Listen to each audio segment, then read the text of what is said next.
Hi friends, George Antonios, pastor of Hope Baptist Church. What you're about to listen to right now is an interview with Maxime Bernier, independent candidate from Saint-Georges-la-Beauce and the leader of the party, the Popular Party of Canada, the People's Party of Canada, right now in the race to become Prime Minister. We did that at the end of March. We asked him questions that matter to viewers concerning social conservatism, the kinds of questions that you would not usually hear on media. So we hope that you listen to what he has to say. We're not endorsing any particular candidate. We hope to do more of these with others. It's just a way for you to see what a politician like him believes concerning those issues that matter to you that you don't usually hear somewhere else. So listen carefully, take some notes, and expect some more interviews like that in the future. Thank you guys for taking the time.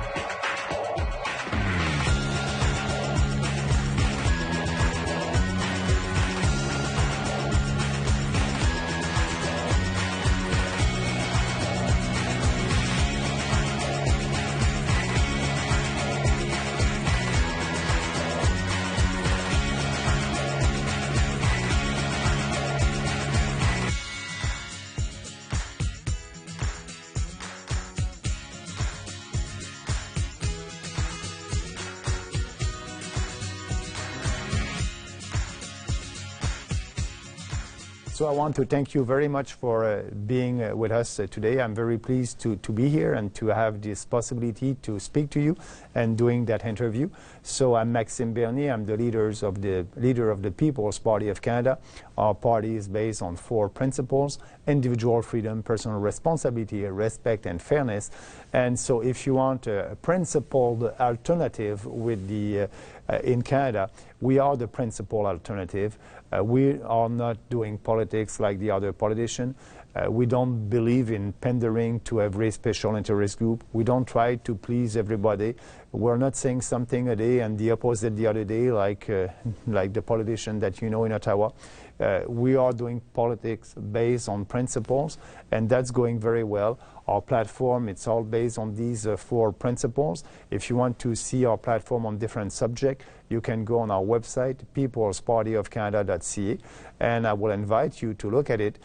Our goal is to have a smaller government in Ottawa that will respect you, that will give you more freedom. If we have a smaller government in Ottawa, we'll have more freedom and more prosperity. So we have a platform that is very bold with some reforms that need to be done in this country, reform that other politicians don't want to speak about it. So for us, there's no political correctness.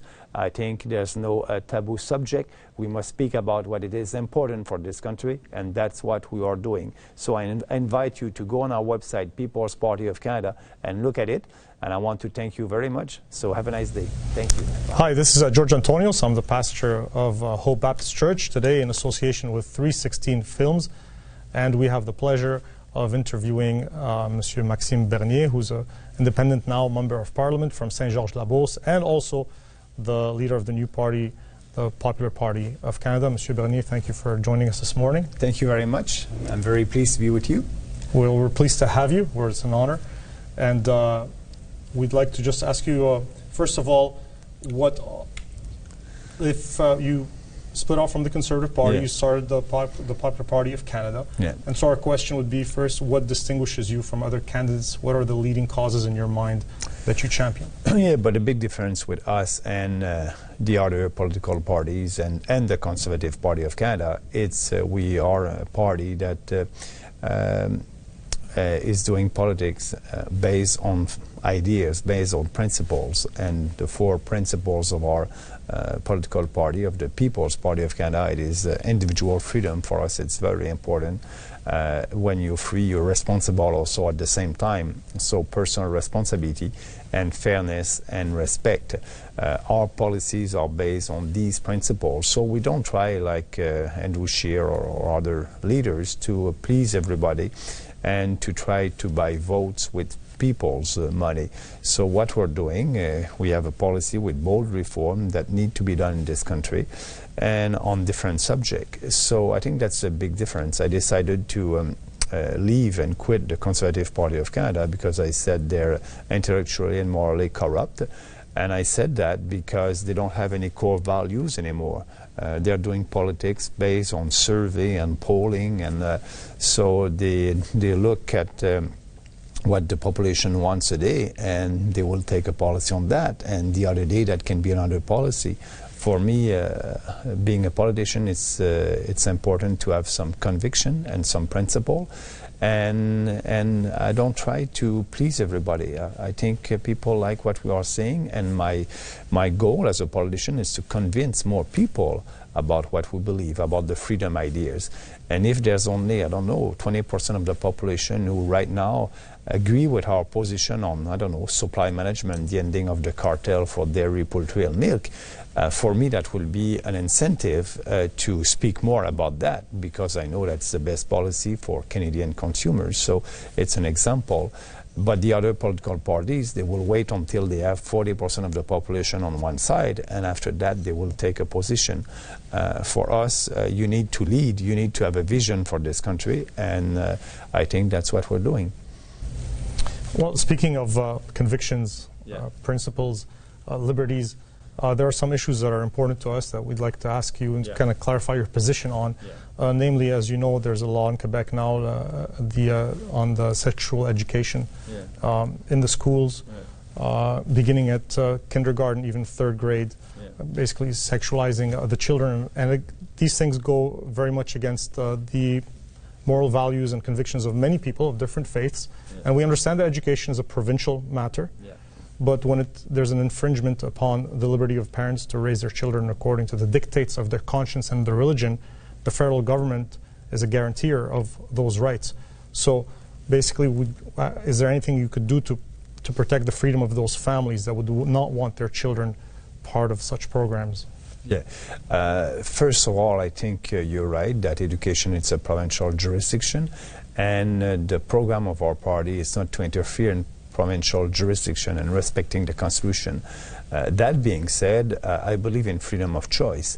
And I know that some parents can have some choice if they don't want that, but it will be a costly choice because they will have to go to a private school and instead of being in the public school. So if they do that, they will be able to have more influence on the curriculum for their children. But that's a cost, and I don't want to. I know that as a politician, we try to have a party who will a country, who's going to give more freedom to their people. But about education, I'm saying the people who are part of my party, they can have different point of view on that, and that's okay. But we don't have a lot of influence if we want to influence the provincial government. Something is happening in Ontario, something is happening in British Columbia. I'm so busy to try to fight about what I can change at the federal level. I want to interfere that, but you know, my point of view is the parents must have a say about the education of their children, and I hope that the provincial government will understand that. We have a new government here in Quebec, La Coalition Avenir Québec, and I will ask people who believe that they want to have more choices and being able to have an influence on what the state or the teachers are teaching at school, to be engaged and to lobby and to participate in the political debates at the provincial level. For me, I won't be able to help them because I'm at the federal level and I don't want to interfere with another government at the provincial level on matters that it is under their own jurisdiction. Well, just to be clear for our listeners, and as it is my understanding, I may be wrong, but that the law applies to also private schools. Yeah, if it's, but there's, yes, I don't follow that pretty clearly, but usually private school must have more freedom a little bit on their curriculum, and that's too bad if you're telling me that they don't have that freedom. So at the end, what you're saying is the parents won't have the freedom to choose. That's right. your, yeah. So, yes, it's too bad. And I think you can fight that at the political level, at the political provincial level, or from the court. And that's another thing that these people can do. But for me, I won't interfere in that in that subject. For some parents, the road they go by is homeschooling. Yeah. And they care about that right being protected. What would be your position on that? Homeschooling, it's something that I think parents must have the right to do that at home. I don't have, they're the best one to know what is the best for their children. And that's not the state. So that would be great if they can have that opportunity for sure. So the final authority over the children would rest with the parents, the final say, and not with the government. Well, that's my position, as a politician who argue for more freedom and less government. But yes, it's the position that must be taken by the provincial government. But I'm doing the same. It's the same logic for me at the federal level. I want to have less government intervention in your day-to-day life and more freedom. But I'm not running at the provincial level. I hope that the provincial politician can share these values and give more freedom to their population. Monsieur Bernier, we'd like to ask you also about Bill C-16 that passed in 2016, and what your position would be on that. For a lot of us, and we're talking not just Christians, but people of many different denominations and faith, they are afraid. I talk with a lot of people. As pastors, we interact with a lot of people, and literally people will be sitting in a public place and we're talking, and they'll lower their voice because they're afraid that they'll be branded as a bigot or judgmental or racist, and that card scares everybody. As soon as you say something that a leftist disagrees with, you're a racist, you're a bigot, you're judgmental. And the hushing of those voices, for us who came from other countries where there are no freedoms, is a throwback to a tyrannical rule that controls and legislates people's speech. We see that as a very slippery slope in the name of course, protecting the freedoms of some, but taking away the freedoms of very many also. What would be your position on Bill C-16? First of all, I must admit that at that time I was a Conservative member of Parliament, and I did vote for that bill. And a couple of weeks after that, I received a lot of calls and email, and I spoke with Jordan Peterson, and he explained me in details the impact on that bill, the impact of that bill on other legislation at the provincial and federal level. And so what I did after that, I tried to convince my former Conservative colleagues at the Senate to vote against that bill. But too bad, we didn't have, at that time the Conservative didn't have the majority. So now I'm against it. I think I did a mistake when I voted for it. People must be able to speak and to express their opinion. And if you don't like what I'm saying, it is okay. I don't have to change what I'm saying to please you as a citizen. So that's the freedom of speech. You can say what you want to say and express your point of view, and we need to have more debates in this society. So my position right now, if we have a government from the People's Party of Canada, for sure we will repeal that bill, and being sure that we respect the freedom of speech in this country. And we can go further also. In the university campuses, there's a challenge over there for having debate and discussion. So we can have an important role. When I'm saying we, the federal government, what we can do, as you know, the federal government is giving subsidies to universities.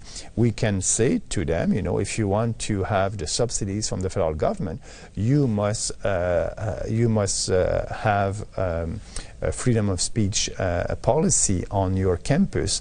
And if you have that, if you apply that, you'll be able to have the subsidies from the federal government. That's a concrete action that the federal government can do, and that's part of our philosophy and platform. I think we must do that.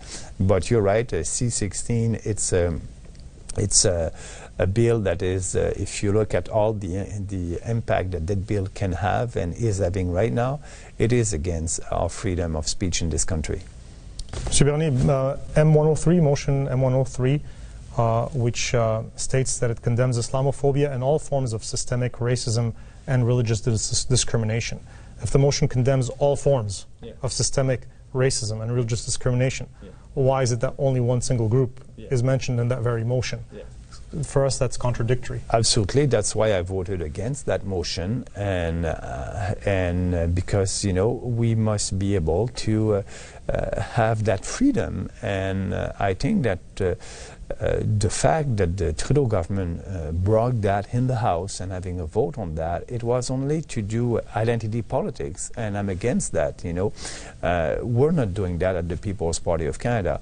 So I voted against that motion, and we must do everything to protect that freedom in this country. And it's too bad that the Trudeau government and some other politicians at the federal level, they don't think like us. But we'll have other debates about that, and I think at the end we can win that debate, because you're right. When you read, and I asked for some amendments at that time when we voted against that, and the government were not open for doing any amendment on that motion. So that's why I voted against. For me, we must be open for everybody in this country that can speak and having the liberty and the freedom to do it. And that motion is going against that. Speaking of which, and also in that same line, ISIS fighters that want to return, whose ideology specifically is anti-freedom. I mean, they say it openly. That scares even other Muslims. How would you address that? They must stay there. These people, we must not bring back these people. And if the government is doing that, they must be judged. And so for me, that must not be the priority of the government to try to bring back these people in Canada. And I won't do anything for that as a politician to try to bring them back. They decided to fight against our civilization, against our values. And they decided to work with a terrorist organization. So it is a crime under the criminal code, and so that's not a priority for the government to bring them back. And if the government is doing that, must be sure that they must persecute them, and being sure that they won't be free in our country.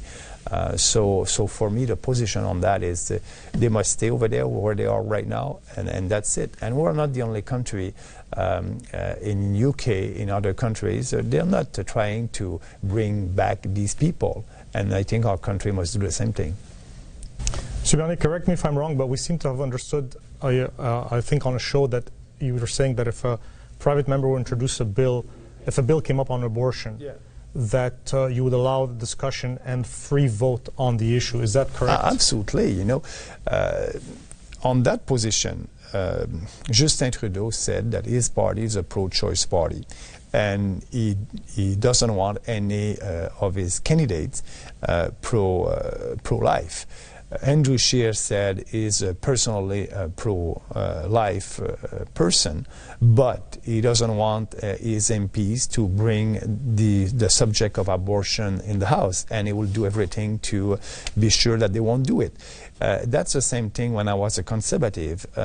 Prime Minister Harper did use all the tools that they have in the House to be sure that a pro-life MP won't be able to table a bill on abortion. So for me, my position is our party represents the population. And yes, in our party we have pro-life people and pro-choice people. And I'm saying, if one of our members elected People's Party of Canada want to bring a bill on abortion, I'm okay with that. I'm okay to have that debate. We're in a free country, and that's the right of a member of parliament to table a bill on any subject. So if a member of parliament from the People's Party wants to table a bill on abortion, yes, we'll have a debate on abortion in Canada, and yes, that will be a free vote. And I think that's important. We're the only country in the world where we don't have any legislation on abortion. All the other, the European country, the Australia and all the other countries, they have legislation on abortion.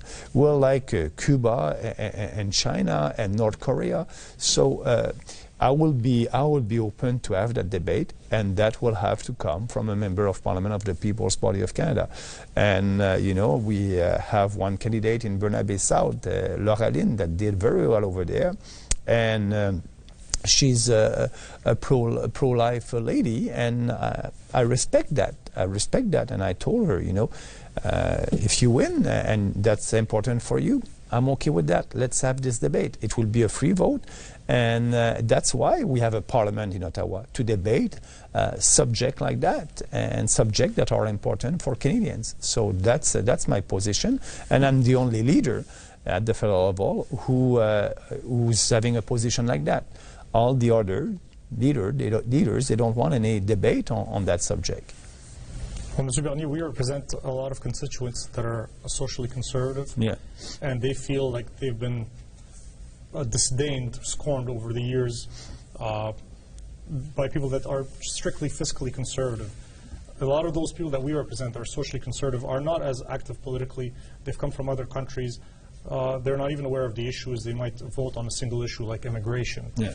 And part of what we're doing today is to bring them the message that there are people who could be their voice, and they can take part of the political process, beginning by voting. Yeah. Of course, it's one of the wonderful things of being in Canada. That Yes. people fought hard to earn, Yeah. and we want to encourage them to do that. Those people we see as a sleeping giant that hasn't really made their expression known in the political process. Yeah. And so my question to you is, what would be your message to socially conservative people of all faiths? Yeah, I'm telling them they will come in our party.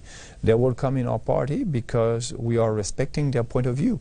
And you know, when you have a smaller government, a government that will intervene less in our day-to-day life, you have more freedom, and you must be able to express your point of view in the Parliament. So, contrary to the Conservative Party of Canada, they take for granted the social conservative in this country, but they don't want any discussion about their policies that they want to bring, like abortion and other subjects like that. For me, you know, I want to represent the population. So yes, we have fiscal conservative with us, we have social conservative with us, we have people who voted NDP that are with us because they like our platform with a smaller government and no more subsidies to big businesses. We want to abolish the cartel of supply management, and that will be good for the poor in this country and Canadian families. They will save $500 a year. So these people who wants to help the consumers, some of them are coming with us. And we have with us also some liberals that wanted to have a balanced budget and lower taxes, people who voted for Jean Chrétien and Paul Martin. They don't recognize themselves in the Liberal Party of Canada right now. So we want to have a lot of support from people with different faith and different point of view, but they must be in line with our platform. We want people who share our values, that individual freedom, personal responsibility, respect, and fairness, and share the platform of this party. So, and that's why I think we were able to have 36,000 members after 6 months. People like our ideas and like our policies and our platform, and they will come in our party. Taxes, you're talking about Yeah. a certain flat rate? Yes, if we abolish corporate welfare, we can save $5 billion there a year, and we can use that money to have a flat tax on business, a flat tax for every entrepreneur in this country at 10%. We can at the same time abolish the capital gains tax in our country. We can also, if we look at foreign aid, we can save $4 billion there. You know, it's not the role of the government to give money to African dictatorship to fight climate change. We must help Canadians first, and I don't believe that these people will use the money to fight climate change. So that being said, we can save some money over there, and using that to lower taxes to every Canadian with two tax rates, one at 15% for people earning more than $15,000 a year, and another one at 25% for people earning more than $100,000 a year. So it's a fair policy. It's a policy that it's good for everybody, and for the poor will increase the personal exemption at $15,000. So if you right now in Canada, if you are earning less than $12,000, if my memory is good, you won't pay any income tax at the federal level. We want to increase that to $15,000. So we have a strong platform that will be good for every Canadian, and I think that's why, you know, people like our ideas on the economy, on immigration, on the Constitution. So we want to have this debate with Canadians, and that's a nice opportunity right now up to the election, and I will travel across the country and speak about that.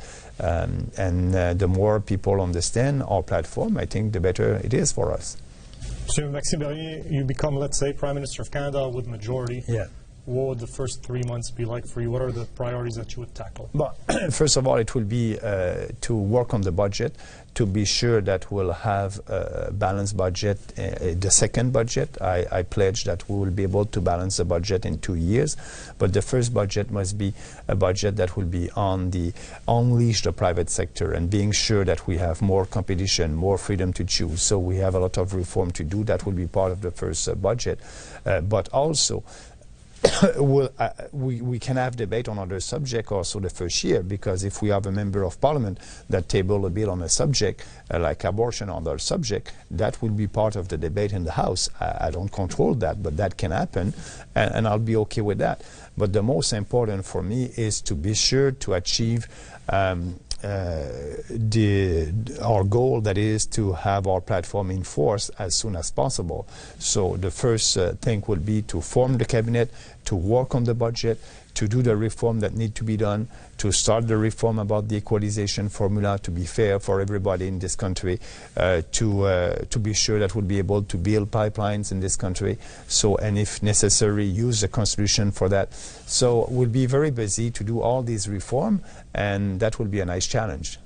Monsieur Maxime Bernier, of course, the Bible commands us to pray for all our leaders. That's the first commandment that Paul the Apostle gives to Christians. Yeah. I will that first of all prayers, supplications, giving of thanks and intercessions be made for all men, for rulers, and for all that are in authority.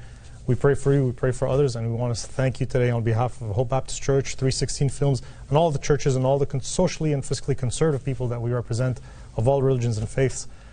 Say thank you for gracing us with your presence, taking the time to address our issues and answering our questions as directly as you have. Thank you very much. I appreciate it.